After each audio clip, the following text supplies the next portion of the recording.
A few years ago, while searching on X for paranormal or creepy games, I came across an obscure Japanese PlayStation game called LSD Dream Emulator. Despite the game releasing in extremely limited numbers, many ROM sites had it available for download. Naturally, I downloaded it, converted it, and started playing.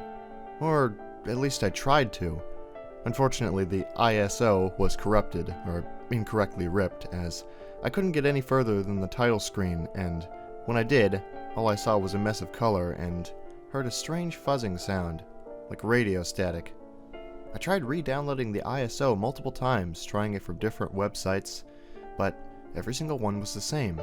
Strange colors, fuzzy static sound. I tried posting questions on various gaming sites, but hardly anyone had heard of the game, and even less had played it. I learned that the game had a cult following, both here and in Japan, and I eventually found a small Yahoo fan group dedicated to the game. I posted a question asking if anyone had managed to get the game working on emulators, and a few days later, I received an answer. Hi, I was one of the members of the ripping group who released the LSD rip. We managed to successfully rip the game, but we've never managed to get it working on emulators, only the original hardware. By this point, I'd practically given up on it. I didn't even have a PlayStation console, and my attention span was short, and I had long since moved on to other things, like Aversion. Then, earlier this year, LSD was released on the Japanese PlayStation Network. I remembered how much I had tried to play it, even browsing eBay a few times in the hope that a cheap copy had surfaced. So, I made an account, bought a Japanese PSN card, and purchased the game. And after downloading and installing, I began playing it. The PlayStation logo came up as usual, but with SCEI instead, as it was a Japanese game. There was no copyright screen, but they had removed it from several other games as well. The intro video started playing after that. Different colored words bounced around the screen, spelling out "Linking the Sapient Dream" multiple times. Apparently this is what LSD stood for. I pressed the circle button, and the game went to the title screen. There was no press start screen, it just went straight to a screen with 4 or 5 options. Start, save, load, and options. Above start, there was a line of text telling you what day you were on. It displayed a day 1. I chose start. One thing I had learned from the Yahoo group was that the first day always started in a Japanese house, with 3 floors. The contents of the house were random. The entire game was played in a first-person view. I walked along the hallway I started in, and walked into a bookcase, and the screen faded to white. That's the strange thing about this game, you can interact with anything. Walking into anything moves you to a new area, which the game calls linking. The white faded away, and I was in a field. I couldn't see very far into the distance because every area had fog a few feet ahead of you. The graphics were also basic, with most having no texture to them. I walked onwards, eventually bumping into a tree which sent me to another area. This time things had gotten a bit more sinister. I was in a dark city standing on a metal pier. A boat loomed in the fog, out on the water, and lampposts lit the streets. I walked down into the road and came across alleyways. Graffiti covered some of the walls, some strange, multicolored eyes also staring out at me. And I heard a noise, and the screen flashed quickly. I turned around. Just behind me, a man had appeared. He was wearing a gray hat and a long trench coat. He was walking slowly towards me, almost gliding across the ground.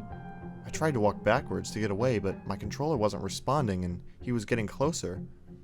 For a split second, 2 red dots glared out from under his hat, and then the screen flashed again. This time I was back in the house. Something had changed, though. The textures of the walls were replaced with pictures of real violence, women being raped, children torn apart, cannibalism, torture, a Japanese man breaking his own fingers with a hammer. As I moved through the house, the pictures slowly began getting worse, and the music began distorting and slowing down. The corridor was longer than it was before, and it was getting darker. I knew what was at the end. He was. I moved onwards, the bile rising in my throat and fighting the urge to vomit as the pictures began escalating into terrible levels of obscenity and violence. A few steps forward, a man removing a young boy's legs. A few more, a pregnant woman cutting her own fetus out.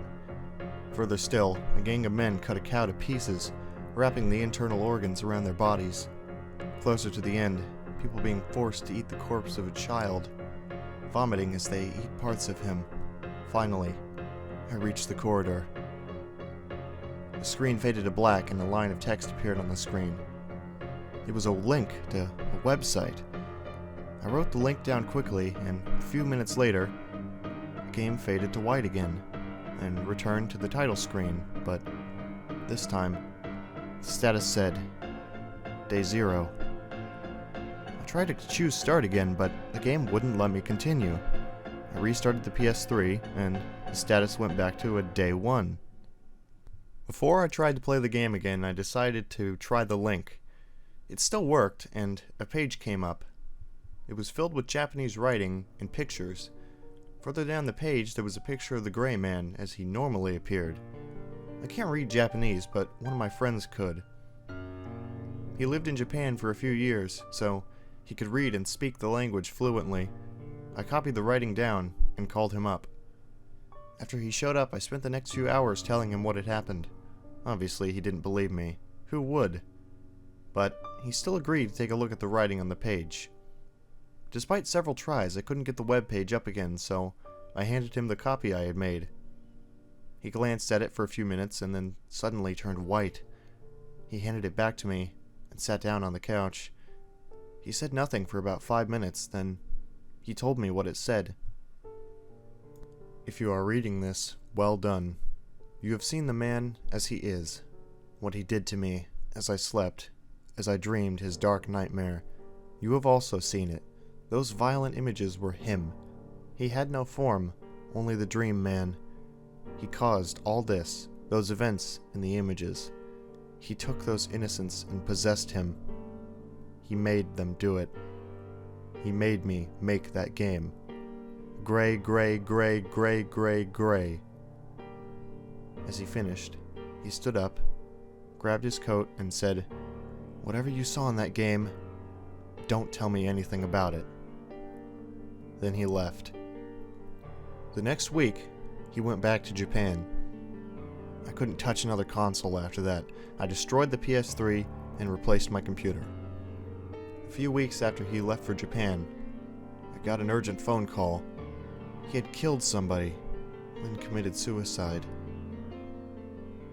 The person he had killed was the lead designer for LSD Dream Emulator.